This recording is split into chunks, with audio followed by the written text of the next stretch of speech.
Hay que rescatar que en Venezuela no ha habido publicación de información oficial en cuanto a lo que ocurre en materia humanitaria.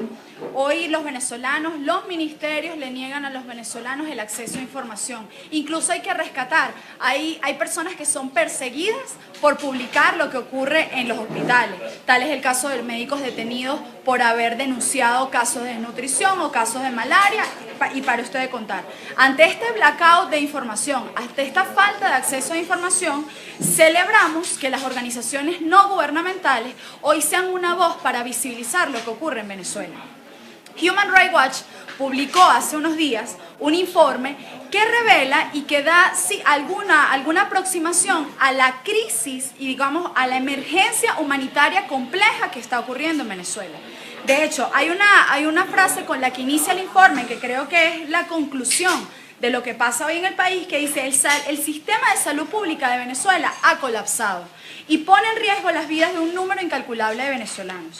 El informe hace referencia a la aparición, y esto ya lo sabemos, pero lo contabiliza, a la aparición de enfermedades que habían sido erradicadas en Venezuela. Por ejemplo, tal es el caso de la malaria, en donde reporta que de casi 36.000 casos en el 2009, se reportan 406.000 en 2017. Esto te habla de un incremento realmente grande, y esto se debe incluso a informaciones oficiales de documentos del ministerio, en donde incluso se reporta, por ejemplo, cómo ha disminuido la fumigación en la erradicación de los mosquitos, cómo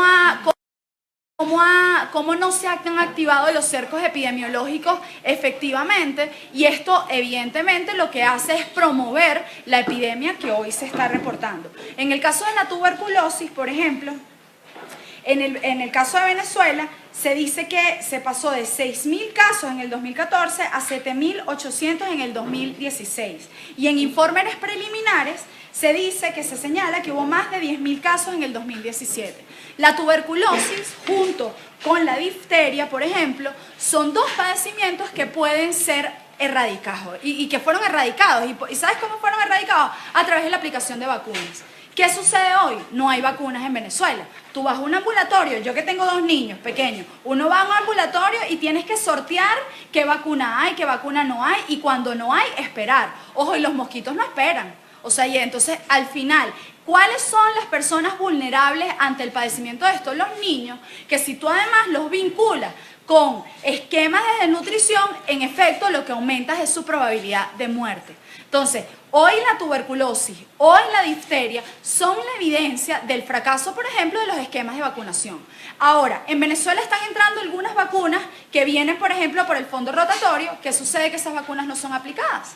¿Qué sucede? Que esas vacunas no están en los ambulatorios. ¿Y por qué no están? Entonces aquí estaríamos entonces confrontando otro elemento más, la corrupción que hoy hace que, por ejemplo, las personas no puedan acceder a estos tratamientos, y que incluso, por ejemplo, en el caso de la malaria, sea un elemento de trance a cambio de, por ejemplo, gramos de oro. Entonces, los tratamientos que hoy llegan por unas vías, por ejemplo, la OPS o algunas organizaciones, pues están cayendo en manos de grupos irregulares, y se les están pidiendo a los venezolanos que padecen malaria y que además requieren estos tratamientos, pues bueno, en el caso de Bolívar se ha llegado a denuncias en donde les piden a cambio de los tratamientos de malaria oro, gramos de oro, por ejemplo.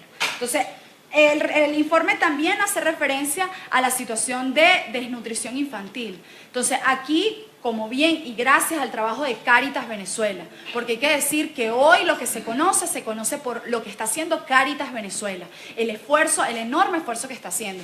Hoy se reporta que en Venezuela, por ejemplo, tenemos 80% de los hogares venezolanos están en situación de inseguridad alimentaria. Y con esto nos referimos ¿a qué? A que lo que implica que no cuentan con una fuente segura de alimentos, y que las personas relevadas habían perdido en promedio 11 kilos durante el 2017. Entonces, hoy en Venezuela los venezolanos pasan hambre, pero no solo eso, y es como te lo dicen en los barrios. Hoy el venezolano tiene miedo a morir de hambre. Y hoy se están viendo con cada vez más frecuencia muertes por hambre. Y las muertes por hambre en su gran mayoría son de poblaciones vulnerables. ¿Y quiénes son estas? Sobre todo los niños entre 0 y 5 años. Entonces, ante esta realidad, nosotros estamos viendo una combinación de un Estado fallido y escasez generalizada de alimentos. Entonces, ante esto es inaceptable que oficinas de las Naciones Unidas mantengan silencio. Y sobre todo no es Naciones Unidas afuera, porque las agencias regionales, por ejemplo, han sido, por ejemplo, el caso de la FAO, el caso de ACNUR, han tenido posturas recientemente sobre lo que están viviendo los venezolanos. Pero si nos vamos a lo que hacen las oficinas en Venezuela, tal es el caso del PNUD, tal es el caso de la FAO, hay un silencio absoluto. Y ese silencio ante esta realidad lo que habla es de complicidad. Hoy por eso, desde esta tribuna y desde mi carácter de diputada, solicitamos a las Naciones Unidas, solicitamos el cambio del representante en la oficina de Venezuela del PNUD. ¿Y esto por qué? Porque es inaceptable que con presupuesto, es inaceptable que con personal técnico, es inaceptable que ante lo que ocurre no haya habido la elaboración de al menos un informe, de al menos. Fíjense, Human Rights Watch casi cada mes publica algo sobre Venezuela. ¿Cómo es posible que el PNUD no haya publicado nada? Que lo que uno ve en las cuentas del PNUD Venezuela sea el acompañamiento a Freddy Bernal o a Arreaza o a lo que fuera, cuando hoy los venezolanos se están muriendo por falta de medicamentos y alimentos. Es inaceptable. Entonces, ante esto, hoy solicitamos, y lo reitero como carácter de diputada, y esto va a ser una propuesta que voy a llevar a la Asamblea Nacional, solicitar el cambio y que se coloque una persona, no estoy refiriendo que tiene que ser una persona con una característica ideológica, que se coloque una persona que responda a la razón de ser de la oficina. Y la razón de ser de la oficina tiene que ver con la erradicación de la pobreza, tiene que ver con velar con derechos fundamentales, tiene que ver por velar por los derechos humanos.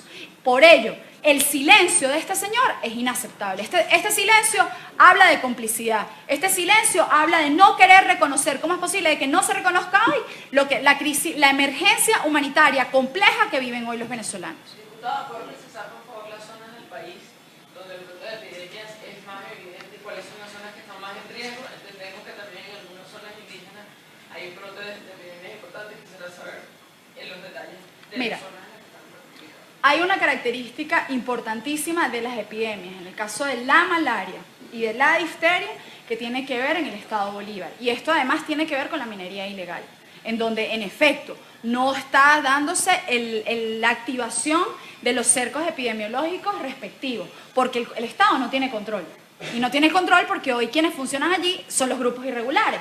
Entonces, adicional a esto, epidemia hay hoy en toda Venezuela. O sea, cuando tú reportas 1, 2, 3 casos de difteria en un lugar, en efecto corre riesgo cualquier persona que haya tenido contacto durante 7 días con esa persona afectada. Entonces, en ese sentido, los casos de difteria hoy ya no se reportan no solo en Carabobo, sino que se reportan en el distrito capital metropolitano.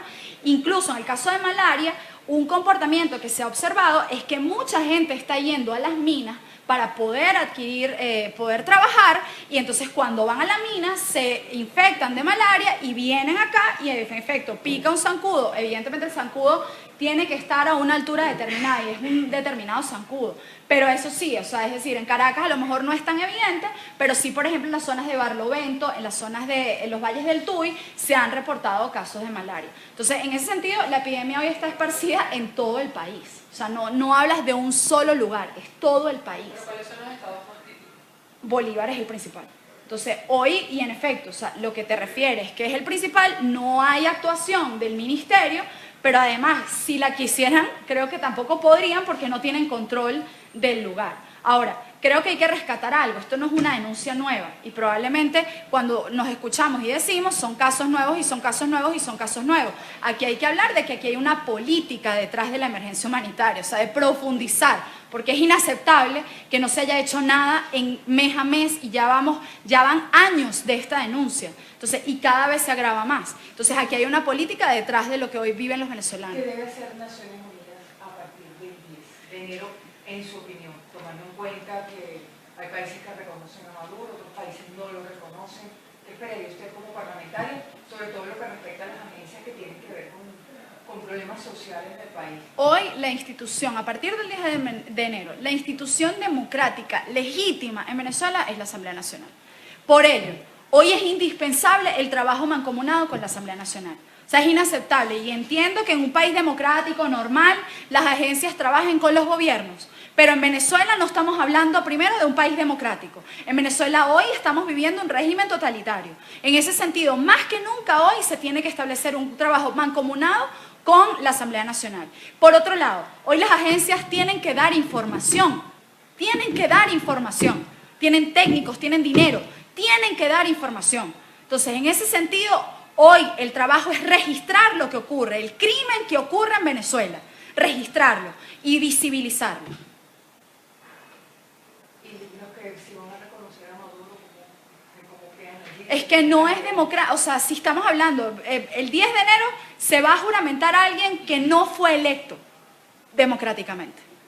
Entonces, si eso ocurre, aquí estamos hablando ya de la ¿cómo es? De la punta o sea, del iceberg, en términos de que al final ya es lo último de rédito que podía tener esa investidura. Ojo, aquí hay que recordar que ya la Asamblea Nacional declaró la desocupación del cargo. Pero si ante la comunidad internacional habían algunas dudas, el único sistema democrático, lo único que queda de democracia en Venezuela es la Asamblea Nacional. Entonces, por ende, no hay posibilidad de reconocer, y si reconocen, estarían reconociendo a un dictador. No a un presidente ni a un demócrata. Gobierno que entre en contacto a partir del 10 de enero con Nicolás Maduro estaría dándole un respaldo a un dictador. Diputada, sobre todo estos exhortos que ustedes hacen, por ejemplo, al PNUD, ¿qué ha pasado con la solicitud de la visita de Michelle Bachelet? ¿Ha tenido alguna respuesta? No ha habido ninguna respuesta. Eso no significa que no se reitere la necesidad de que la alta comisionada de Venezuela de Derechos Humanos venga a visitar al país, a nuestro país. Hoy reiteramos que va a haber una visita de embajadores de la OEA en la frontera colombo-venezolana. Hoy más que nunca es importante visibilizar, porque lo que ocurre en Venezuela, la emergencia humanitaria compleja, hoy es el sistema que está eliminando a venezolanos, que está asesinando a venezolanos. Entonces, y esto no es casualidad. Entonces, ante esto le pedimos y reiteramos la visita de Michelle Bachelet a Venezuela.